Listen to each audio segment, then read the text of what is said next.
Good morning. The open meeting of the Federal Election Commission for Thursday, May 24th is in session. Good morning, everybody. Congratulations to the Caps. Do we have any fans? All right. Good game. All righty. Are there any motions, Madam Vice Chair?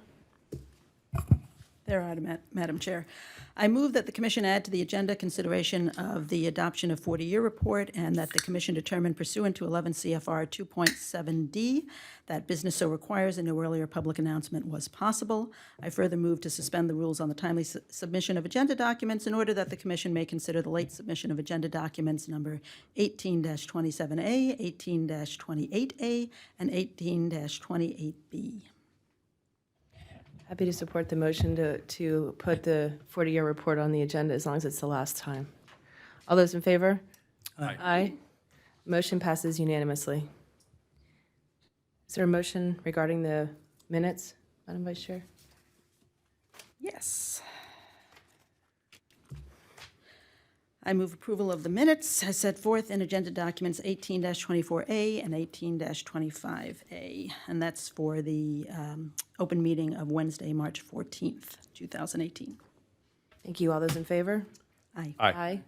The motion passes unanimously. Thank you.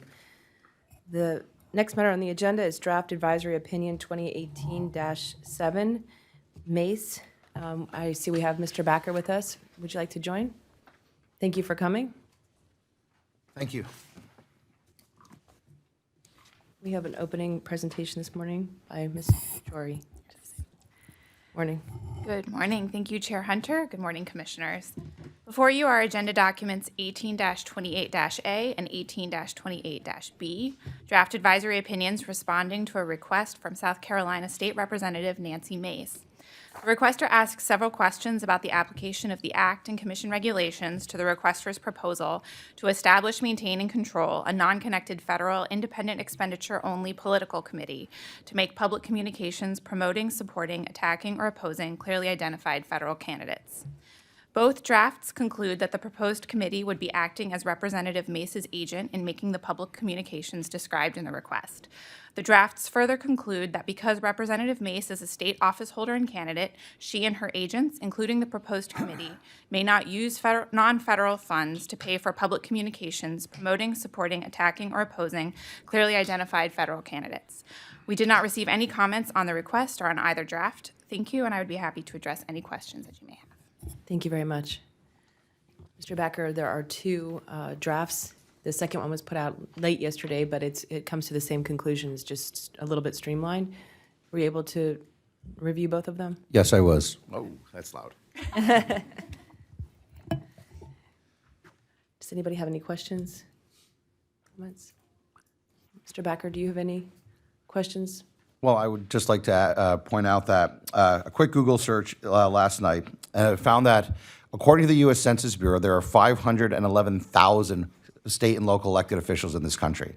If we assume that's town council members, school board members, county commissioners, drain commissioners, all manner of officers, including state legislators like Representative Mace.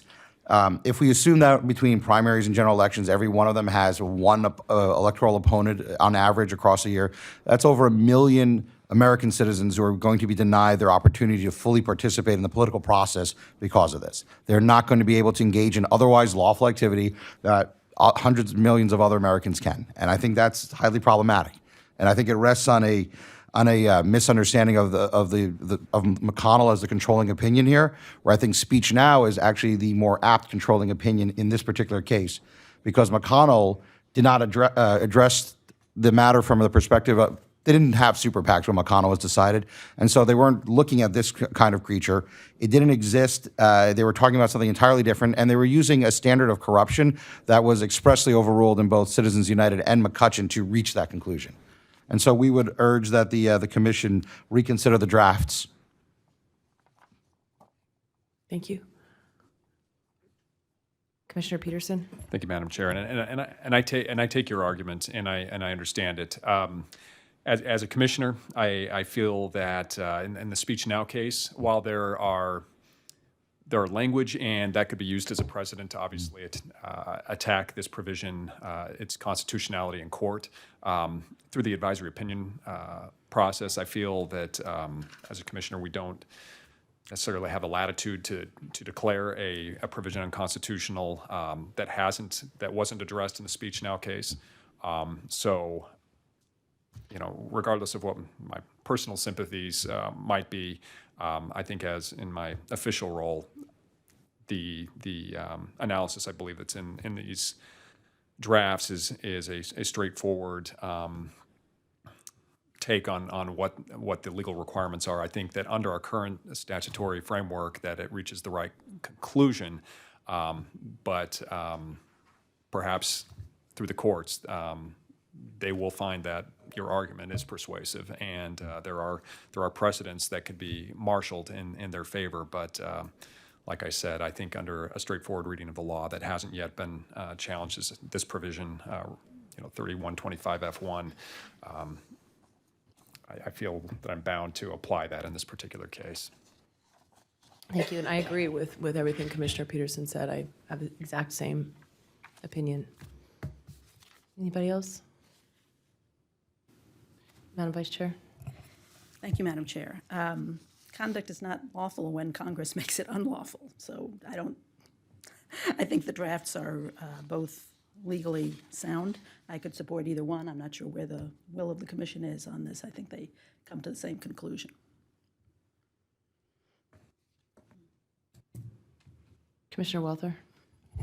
Your interest in how Speech Now might have affected or maybe sub saliento overruled that aspect of McConnell. Do you want to address this further in a further brief to us?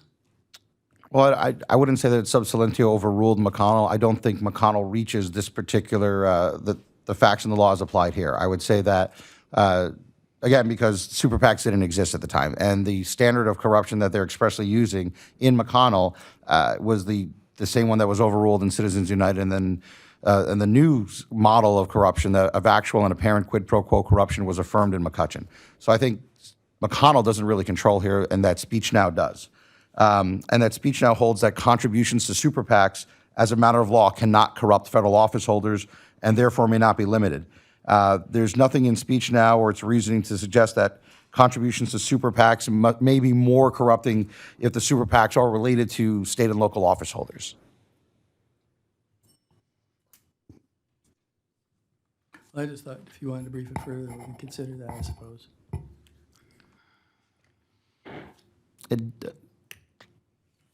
I don't know that that would necessarily be beneficial or helpful, given what seems to be the consensus of the commission.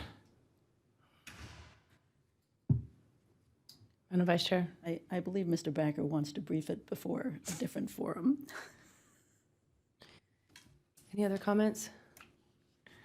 I think, Madam Vice Chair, your question was which one? I think the second one, which I think is draft B, 18-28-B is the one that we prefer.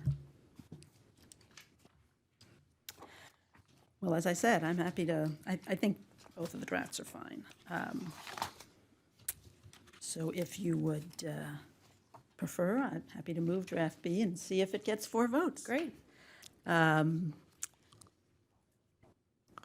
With respect to the advisory opinion request, 2018-07 MACE, I move approval of draft B as set forth in agenda document number 18-28B. Thank you. Was this the draft that was just handed out this morning? Or are you talking about?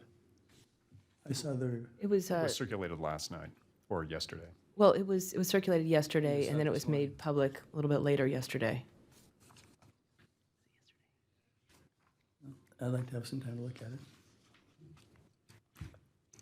it. Okay. Steve, are you prepared to vote for the other draft? Yes. Okay.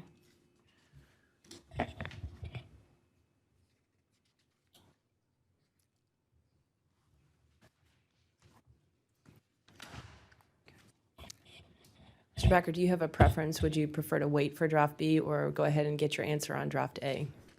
I think they reached the same conclusion regardless, and so I would hate to to further stall the work of the commission. Madam Vice Chair. Madam Chair, I withdraw my motion.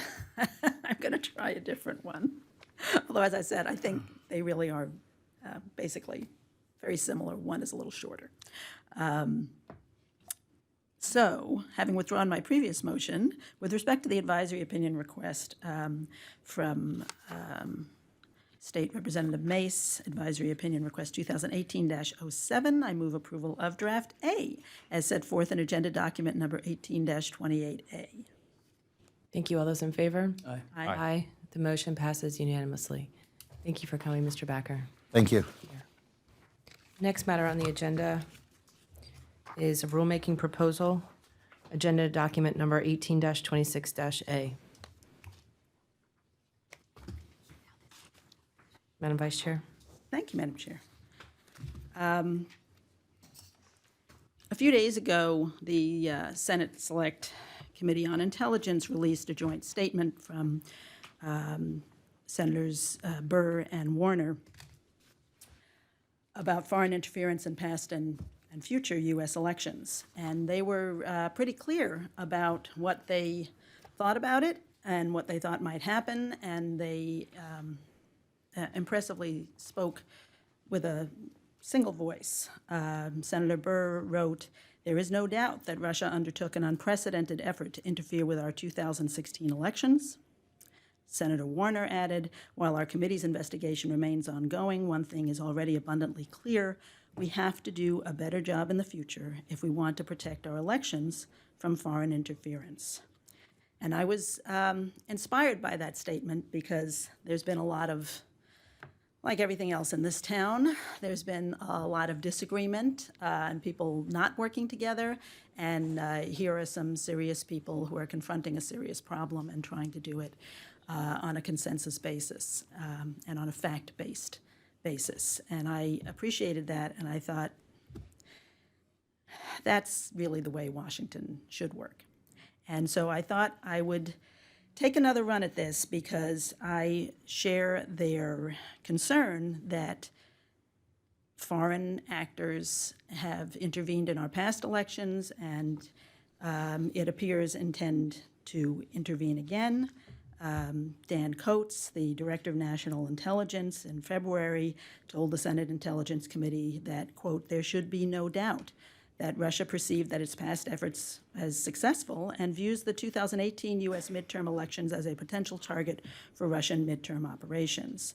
And there's really no reason to assume that it will only be the Russians. I mean, other folks are watching what happened before and watching what will happen in the future. And you know, we don't know what's going to happen in 2018, but a lot of people are concerned about it, and I'm one of them.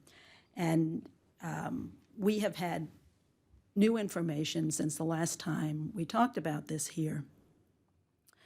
In addition to the recent statement from Senators Burr and Warner, there was an indictment issued in February that indicted 13 Russians and 3 Russian entities for engaging in a conspiracy to defeat the lawful government functions of the United States by dishonest means in order to interfere with U.S. political and electoral processes, including the 2016 U.S. presidential election.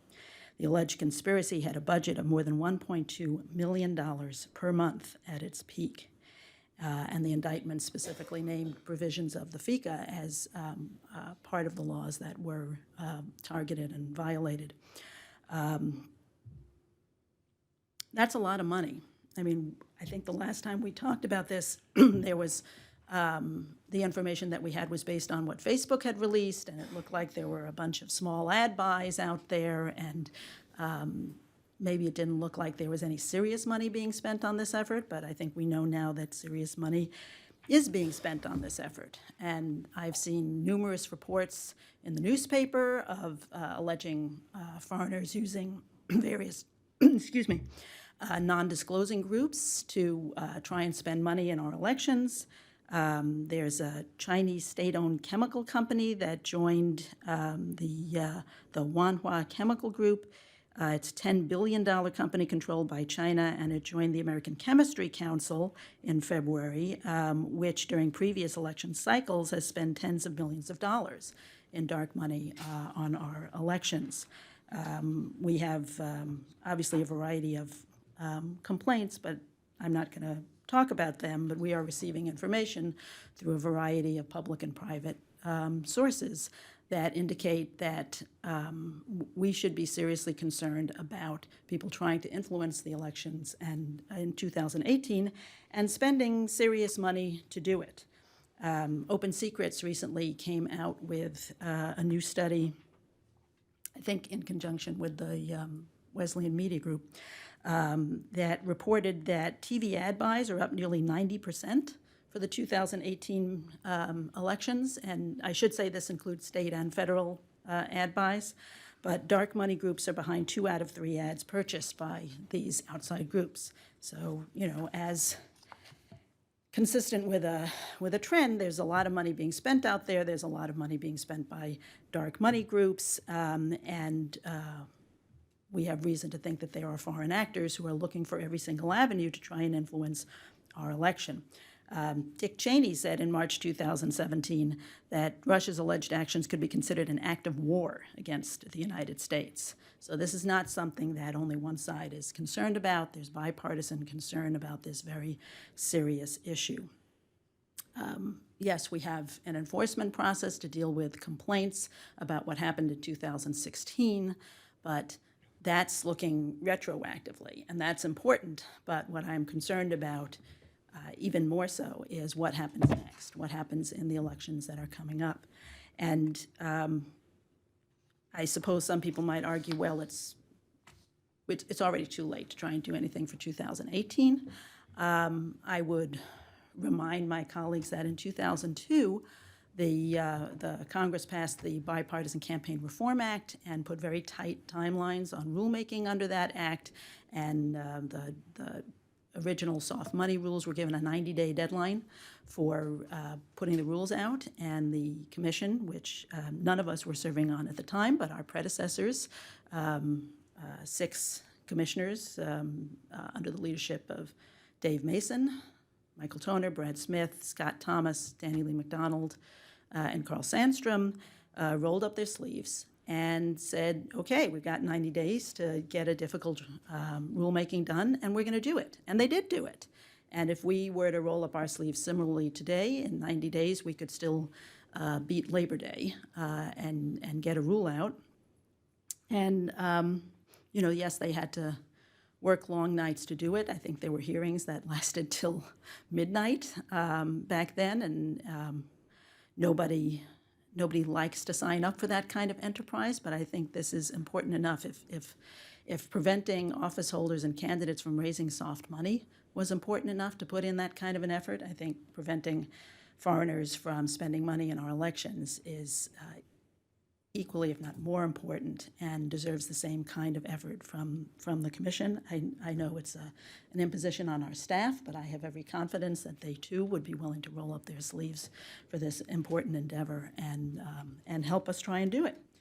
So I think that we really should.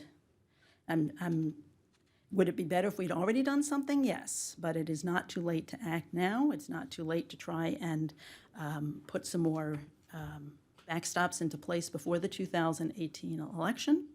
I am very much concerned that if we do nothing, we're just leaving the door open, and there are plenty of people out there who do not have the best interests of the United States at heart, who will be all too willing to walk through the doors that we leave open for them. So we have a lot of ways that we could address this. I held a forum on this issue a while back, and we had a lot of really smart people who came up with a lot of good ideas. I know my colleagues have also come up with some ideas, and I think ideally we would put all of those ideas together in a package, put them out for public comment. We would have to schedule a relatively tight comment deadline and hearing deadline, but again, I think we can do it, and we should do it, and I hope that there would be interest in doing it. I'm not trying to land. I'm not trying here today to land on any particular result, but I think that we really need to do more to shore up our defenses against foreign money spending in our elections. I can try to do that through a variety of motions to see if any of them will stick, but I'm hoping there will be some interest on the commission in addressing this issue and addressing it now. Commissioner Peterson. Thank you, Madam Chair. Well, certainly this issue of foreign interference in American elections is one I think that we all take seriously, and the legitimacy of our democracy and the integrity of the process by which we elect a president, Congress, goes a long ways towards perceptions about the legitimacy of our government. And so this is an issue that we all take very seriously, and I think we have done so in terms of the way we've handled our enforcement agenda. And I think as we've approached this issue, I think that there has been, we have had some bipartisan breakthroughs. The issue that has, I believe, produced the most evidence is the use of Facebook ads and other internet communications. There have been indictments that have been brought against foreign individuals and companies that have been alleged to have violated the Federal Election Campaign Act and the foreign national prohibition contained in that act. And we do have a rulemaking underway to address that specific issue. We're going to have a hearing next month on that issue, and I feel optimistic that we're going to be able to move forward and find a path forward on that issue. I read the statement from the Senate Intelligence Committee, and you referenced some of it. The one thing I guess that stood out to me, in addition to the strong statements that were mentioned by Senator Burr and Senator Warner, was that the inquiry continues on, that there is work that's still left to do. Senator Burr said, "I look forward to completing the committee's inquiry and issuing our findings and recommendations to the American people." I'll quote another statement that the Vice Chair also mentioned, was that he said, "While our committee's investigation remains ongoing, one thing is already abundantly clear: we have to do a better job in the future if we want to protect our elections from foreign interference." So it sounds like the inquiry is still going on, that there are going to be findings that are going to be issued by the committee. And I think that I look forward to seeing what those findings are, to see to what extent the efforts to interfere involve matters within our jurisdiction. The matter, Facebook ads and any express advocacy activities, those clearly fall within our jurisdiction. Our current prohibition on foreign nationals making contributions, donations, or expenditures in connection with federal elections, as I've said before, when this issue has come up, is very broad and robust. Obviously, broad and robust enough for the special counsel to bring 13 indictments. From what I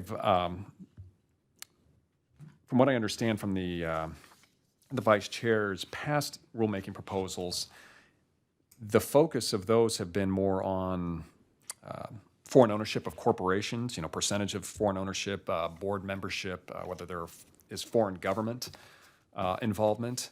And up until this point, I have not heard of much evidence in the way of foreign actors using the corporate form in order to potentially interfere. In fact, there's been, at least in the for-profit corporate world, there hasn't been much evidence that domestic corporations of any kind have been heavily involved in political activities. There have been interesting articles written and studies taken that for many corporations, it's just not a good bet, that it's problems with customer bases, problems with shareholders have kept many corporations from getting actively involved in political activities. It's been more of individuals up until this point, wealthy individuals who've financed a good portion of the activities of super PACs and 501c4s and so forth. So, like I said, I look forward to what sort of findings the Senate Intelligence Committee comes forward with, and If they bring forward evidence that changes that understanding, then I think that I would have to reconsider what my past positions have been. And but at this point, I think where the evidence has been strongest has been on the internet ads, and as a result, I supported the internet disclaimer rulemaking, and look forward to completing that soon. So at this point, I await the fruits of the efforts of the Intelligence Committee and whatever information that we get from the various government investigations that are going on. I don't want to say that whatever, if the vice chair is going to make a motion today, I'm not going to be able to support it today, but I don't want to say that I'm shutting the door for all time and from all consideration in the future. I just think that the record that we get from these committees and from these investigations, I would like to see more evidence, and I think that if that is strong and specific enough, that could guide us in a rulemaking that would be, I think, specifically targeted and would directly address the issues where foreign interference has been primarily focused.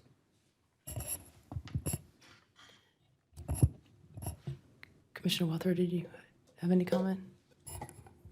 Well, I support, as my record shows, the desire for us to get more involved in whatever we have in the way of jurisdiction, rulemaking-wise, policy-wise, to try to strengthen our grip on the flow of money that might be coming from outside sources. So I really, it's kind of almost blindly applaud any effort we can engage in to do that, and I would support Commissioner Weintraub's motion, generally as I understand it as it would be expressed. But yes, I think we'll be learning a lot as we go along, but I think it would be good for us to begin to be leaders in it rather than completely, I wouldn't say apathetic, but at least I'm not inclined to wait until we have some information from some governmental agencies and then try and piece together, now where do we go? Or in fact, I think we could put together some regulations that I would like to see us consider. And I do happen to think that how we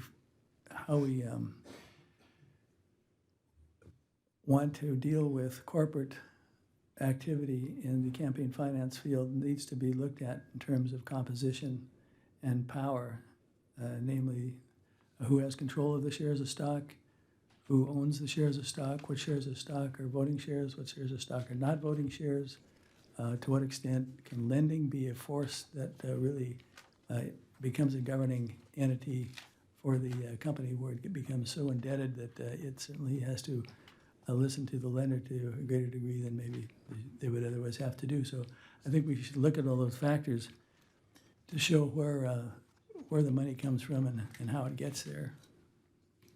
So for that reason, I'm inclined to support Commissioner Weintraub's efforts. I'd like to associate myself with the comments of Commissioner Peterson. I feel exactly the same way, and I stand by the statements that we've put out on the past on these issues and don't think anything has changed. I have a question for the Vice Chair. You mentioned I think you said the American Chemistry Council, and I think you said it was from a newspaper article. Could you please tell me which newspaper article that is, and could you please tell me which newspaper article you're talking about? I'm sorry, I don't have it with me today, but I'd be happy to provide it to you. My best recollection is that was in the New York Times, but I could be mistaken about that. Okay. But I will definitely provide that. I think we need to be extraordinarily careful about throwing out information from a newspaper article and besmirching organizations that are, we're federal officials here at the Federal Election Commission, and there's a mechanism whereby we investigate things. We have an enforcement process, and we have other processes set up.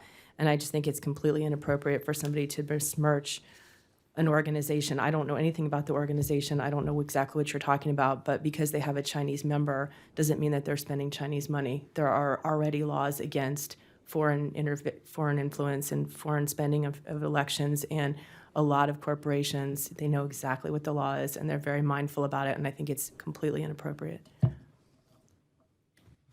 May I respond, Madam Chair? Oh, sure. I did not besmirch them. I merely stated a fact that the American, and I will provide you with documentation of this, that the American Chemistry Council happens to have a member, which is a very large and wealthy chemical company that's controlled by the government of China. Are they the only trade association that has a foreign member? I don't know, but that would be a really interesting question to Does look into. do the international unions have international members? I think that these are all questions that we should explore and look into. okay, Because if right. people are, if there are groups that are spending money and it's deriving from foreign sources, then I think we should all be There's concerned already about laws this. that cover that exact issue. Thank you for the interruption. There are laws, but the question is, how do those laws and how do our interpretations of those laws govern groups that spend money and get that money from other places? We have, you have indicated in the past an interest to some degree in a sort of a negative certification process, which I think I had suggested something like that originally, and I was pleased to see that you liked at least that part of the idea, because there are a lot of groups that spend money and we don't know where the money comes from. Super PACs collect money from all sorts of places, and sometimes they're individuals and sometimes they're not individuals. Sometimes they are groups, and again, we don't know, so who's behind those groups? Sometimes it is quite a tangled web to try and trace back where the money comes from. You know, we had a case, it was, if you want to look it up, MERS 7081, Floridians for a strong middle class, which involved allegations that a Florida developer was arranging for Chinese foreign nationals to set up real estate LLCs and trusts to buy real estate property, and that one of the properties that this particular developer was involved with had given $50,000 to a super PAC. And so we were presented with that complaint that nobody really knew where that money came from, and if that particular LLC was one of the ones that was basically just a shell for a foreign owner of a real estate property. And that complaint was presented to us, and really all we would have needed to do was ask a single question. We just needed to ask one question. Where did the money come from? Was the money that was supplied to that LLC and was the source of the contribution, did any of it come from a foreign national? And I am very sorry to say that there was not a single other person at this table today who was willing to ask that one question. That case was dismissed. I voted against dismissing it. I thought that it would not have been a resource-intense investigation to find out whether there was foreign money coming in through that particular LLC, and nobody cared enough to ask a question.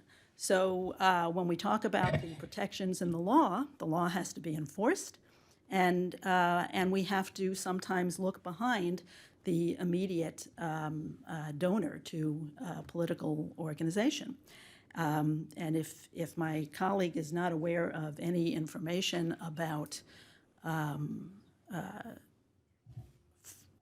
foreigners potentially using those dark money groups as a venue for getting money into our system, then, you know, I guess this is just another instance of people living in their own bubbles, because you're plainly not reading the same things that I'm reading.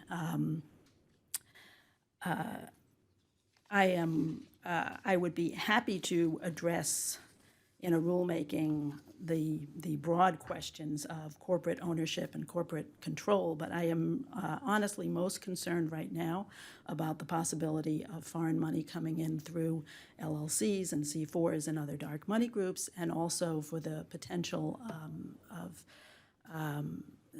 spending by corporations that are owned or controlled by foreign governments. And there are such corporations active in our economy today. I think that given what we have learned about the devious techniques that some foreign actors have used to try and influence our elections, I think we would be very naive to think that, well, they would never use a dark money group to funnel money into our elections. That would be, because that's, that would be wrong. I think there's a lot of information that we don't know and that we should find out, but I think there's already an adequate factual predicate for us to act today. And if we wait for every last investigation to be concluded, we're going to be talking in 2020 about how to address, how to write new regulations for the 2022 or 2024 elections based on what happened in 2016. And the world will have moved on and all sorts of new activity will have been devised by then. And I think we have to be willing to act a little bit quicker in order to try and keep up. You mentioned the law in this area. There's already existing law that a trade association, if they have a foreign member, they cannot be a part of the decision-making with respect to how that money's made, and the trade association can't use any foreign money to participate in politics. So that's already the law. And with respect to, you just wanted to ask one question. Some of us read the statute, which doesn't give us roving abilities to ask people questions. We have to have a finding of a reason to believe before we can do an investigation, and that's why we voted against it. We would have had a reason to believe finding if there were 4 votes for it. Right. Commissioner Walther. I was going to be a little defensive on that comment because I looked at that case and it's hard sometimes when you're sitting up there when you believe something but you don't have reason to believe it. And I don't know exactly how to describe when that occurs, but sometimes you believe that's probably what happened, but you just don't have the evidence. And I thought it was just too skinny to go forward in that case. Commissioner Peterson. Thank you, Madam Chair. I recall that case as well, and I think we spent a fair amount of time on it, and we may have even talked about that offline a little bit. I believe the recommendation from the Office of General Counsel was a no reason to believe recommendation on that case, and I remember going through not only the reports and the complaints and everything, but there was a lot of information to dig in that case, and yeah, it comes down to, do we have an adequate factual basis to find reason to believe in that case? And I ultimately reached the same conclusion. It wasn't on the basis of thinking that this isn't a serious issue. I think that we've tried to prioritize the allegations and complaints that relate to violations of the foreign national ban, and I think that our record has been to take them very seriously and to pursue many of them. But yeah, on that particular case, like Commissioner Walther, it was just looking at what evidence was presented there and whether or not it triggered the statutory threshold, and I followed Council's recommendation on that. Madam Vice Chair. Well, that goes to a long-standing debate over how much evidence we expect complainants to present to us, or whether we should use our investigatory authority under the law to find out, because the simple truth is that nobody knew then and nobody knows now who was behind that money. The statute, I'm sorry, were you finished? Yeah. The statute specifically says we can't do an investigation before a vote on reason to believe. It's right there in the statute. Well, of course, that's why I supported a reason to believe finding, so that we could do the investigation. Okay. Anything else? Commissioner Walther? Just to go add to that, this is part of the frustration that I certainly share, and that is sometimes when you get to a case that comes before us and you all we have to do is just do one thing and we can find out one way or the other whether it's true or not. But until you have enough to go forward, we're simply not able to get out and write letters or conduct interviews or that type of thing. That's just simply what the law is. It's frustrating, though, however, because sometimes it seems like it wouldn't take much to find out basic facts, but it is just we're hamstrung by the law, and it's designed for a good reason, but for frustrating results sometimes. There's no other comments. We'll move on to the next matter on the... I would like to make Oh, a okay. motion, perhaps several motions. with absolutely no expectation that they will succeed. But I think there have been a lot of good ideas that have been posited before this day. And I think that, as I said, my colleagues put forward a proposal for a policy statement. Back as far as 2011, the commission put forth a detailed regulatory proposal, or, well, several commissioners put forward a detailed regulatory proposal about how in the post-Citizens United world we should deal with the foreign national prohibition. And as a result of the hearing that I held here at the FEC, I propose that we look into issues like percentage of foreign ownership, board membership of corporations, foreign government ownership, the type of corporation, implementation measures. And I think we ought to incorporate all of those proposals, direct counsel to take everything that's been produced so far here at the FEC and package it up into a notice of proposed rulemaking and present it to the commission for a vote on a very short timeline that would allow us to consider getting out a rule within 90 days. Any discussion on the motion?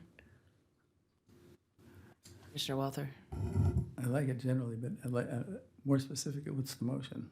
And in terms of, you want to, The motion would be to start a rulemaking to direct the Office of General Counsel to collect all of the proposals that have already been suggested here at the agency, including some that you yourself proposed, Commissioner Walther, and were based on the 2011 NPRM that we voted for back in the day.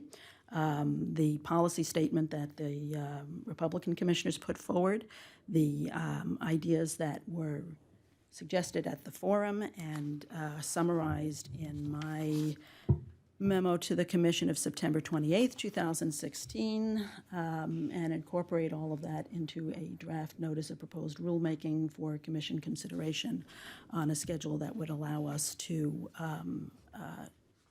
get a rule out within 90 days. once again, I support what you say, and wondering in terms of directing the Office of General Counsel to do it would mean gathering all the documents and making a composition of them, or get their recommendations, or how would you, I mean, that would be a massive document if we tried to just add on to all of them. It would be a and get long done in that document. short period of time. It would be a long document, but they could start with the NPRM that we proposed in 2011, which is already written. The proposal that the proposed policy statement that the Republican commissioners put forth also is already written. There's a lot of work that's already been done. So I'm not saying it would be a quick and dirty job that they could do overnight, but I do think that they could do it.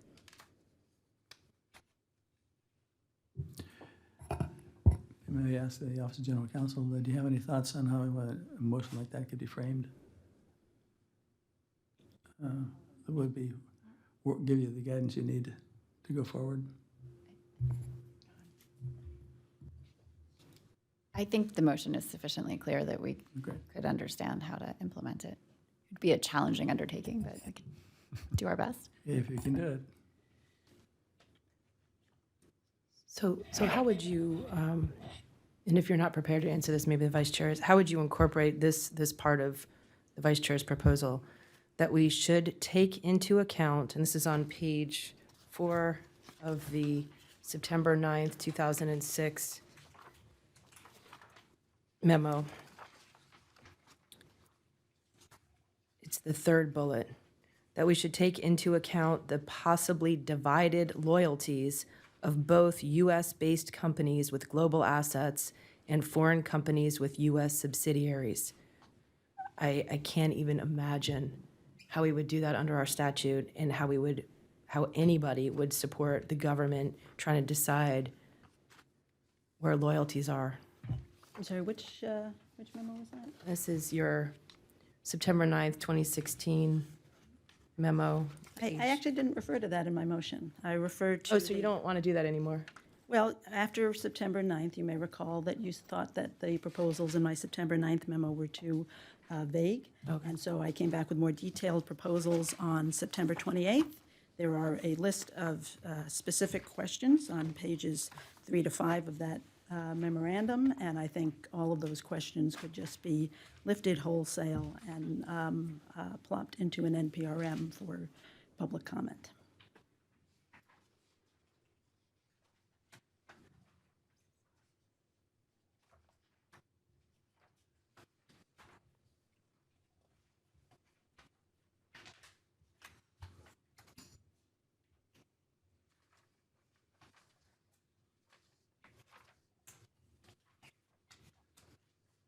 Okay. I'm glad you took that part out.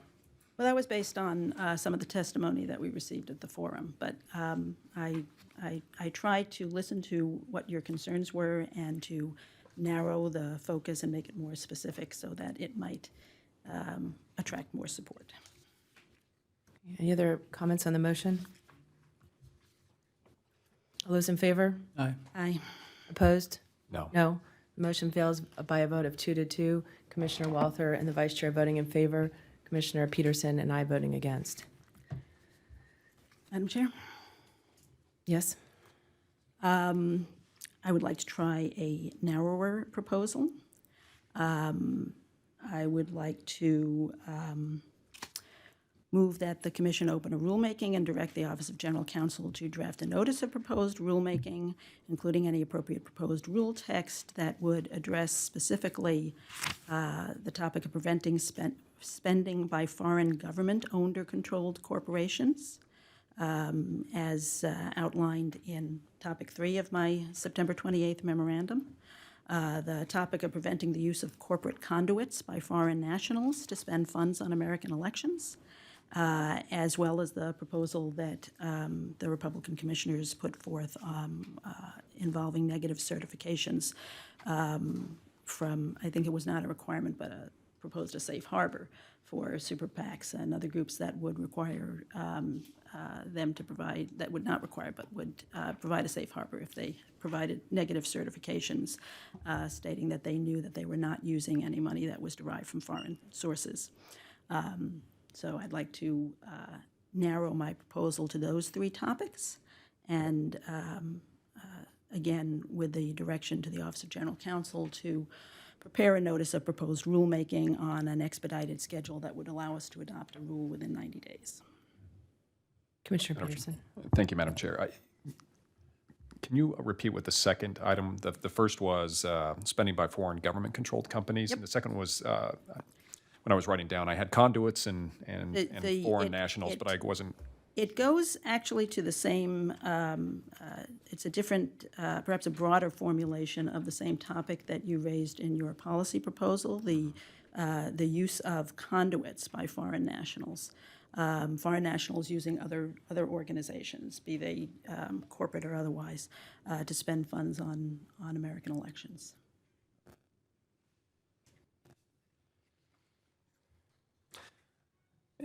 As I said in my earlier statement, I'm not prepared to vote for a rulemaking proposal today, but I do look forward to seeing what the results of are, especially the Senate Intelligence Committee's investigation and any other relevant government investigations that are currently taking place, to see whether or not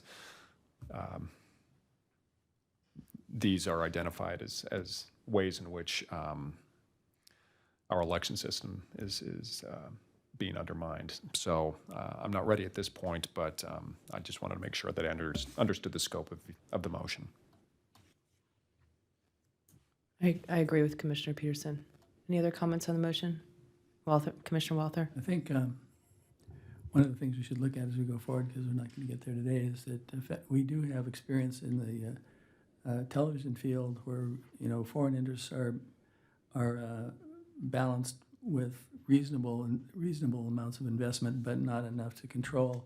We might look at that, look at the history of it, what the lessons learned, which they'd like to maybe want to go over, but at least I think it would be a good educational source for us to take a look at that, because we do have governmental public, experience in trying to parse out foreign interests and non-foreign interests, public American interests. And we received a lot of good information on that topic and on examples from tax law and other areas of the law from the experts at the forum that I convened. So we already have a lot of information in hand on that exact topic. Any other discussion on the motion? All those in favor? Aye. Opposed? No. No, the motion fails by a vote of 2-2. Commissioner Walther and the Vice Chair voting in favor, and Commissioner Peterson and I voting against. Okay, moving on. The next matter on the agenda is adoption of a 40-year report.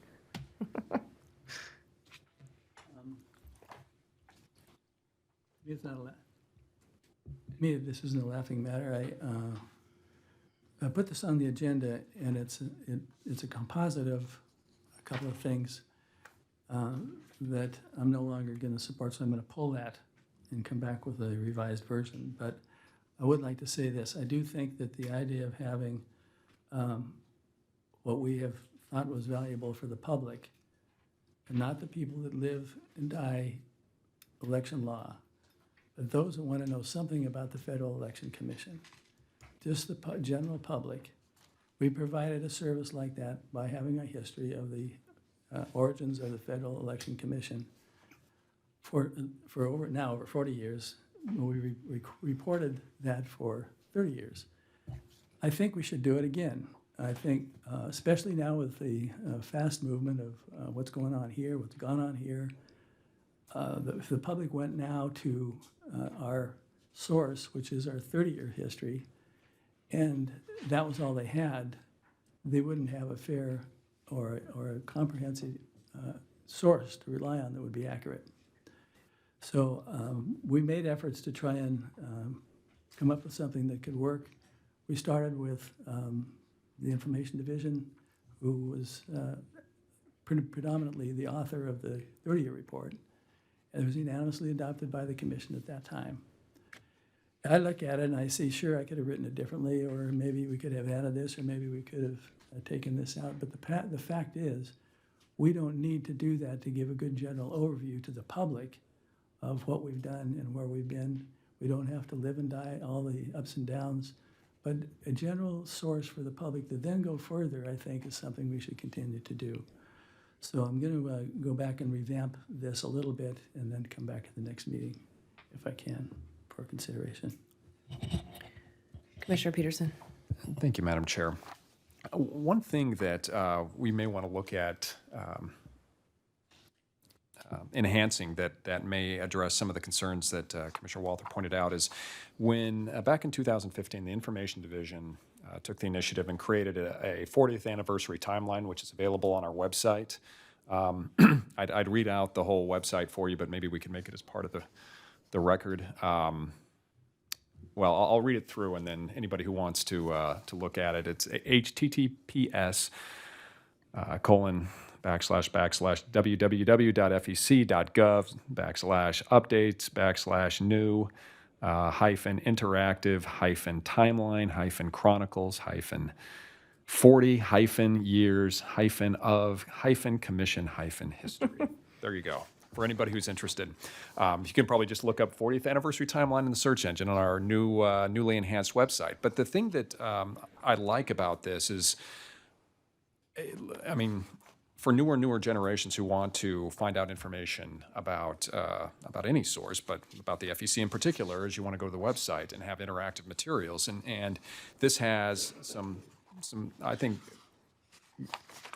a lot of really good features, including links to all of the past 10, 20, 30-year reports, some great pictures, including of past commissions, video of commissioners testifying, and I think that perhaps what maybe this was updated, this was created for the 40th anniversary. We haven't updated it since, but perhaps we could work with the Information Division to have this enhanced so that on a somewhat periodic basis, whether every quarter, every half year, every year, we update whatever major legislative changes have happened, rulemakings, major advisory opinions, any court cases, any relevant appearances by commissioners if they're testifying in front of Congress or so forth, and enhancing what the good work that the Information Division has already put forth and extending it forward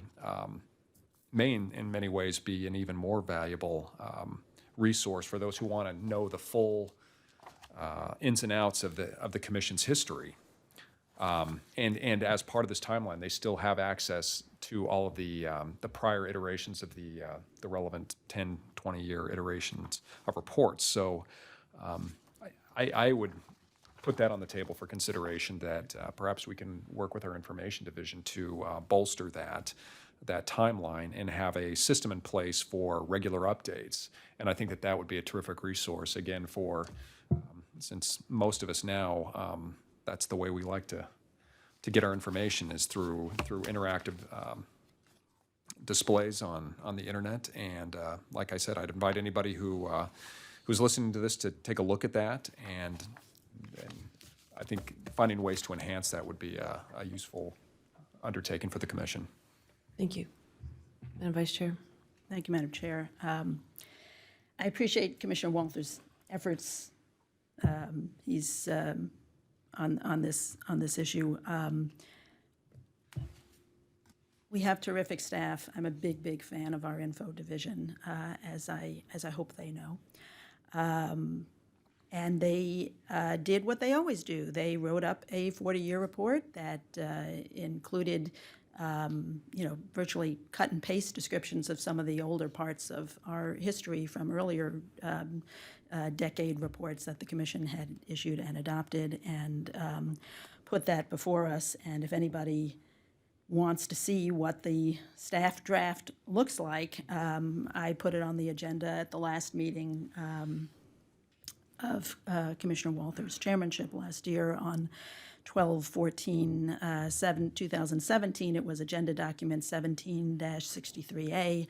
I think that doing the preparing a history of the commission is something that we can well delegate to our staff, and the reason why this document has not been issued is because commissioners' offices decided to get involved, whip out their red pen and try and rewrite this sentence and that sentence to reflect their personal ideologies. And I think that's, personally, I would rather spend my time doing other things. I am content with the excellent work that the staff did, and as I said, if anybody wants to look for it, they can find it.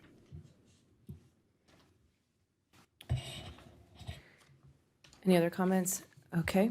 Just wanted to point out that tomorrow is the deadline for the comment period for the internet disclaimer rulemaking, and we have a hearing coming up at the end of July. So End of June. I'm sorry, at the end of June.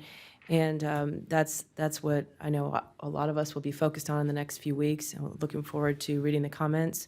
And we're also going to try to tackle the nationwide IE rulemaking soon. We have comments in on that one. So I think we still don't have a volunteer mail policy for the public and our audit staff.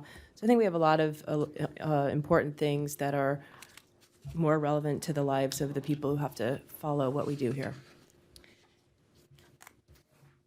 Madam Chair, I'd just like to end on a positive note. I share your interest in the comments on the internet disclaimer rulemaking. I'm hoping we're just going to get bucket loads, and I'm looking forward to reading them, as many of them as I personally can, but I'll have somebody reading all of them. And I want to remind people also that if they want to testify at the hearing on June 27th, they should include that in their comment. Thank you. Mr. Staff Director, are there any management or administrative matters? Madam Chair, may I have a moment? Sorry, I didn't warn you I was going to do this. Could I have a moment? Sure. I would like to, I didn't warn them either, but I'd like to introduce two of our summer interns in the internship program in the Office of General Counsel. Apologize, I did not warn them. So with us today is Jedediah Blake and Abby Taylor. They both just completed their first years at GW Law School.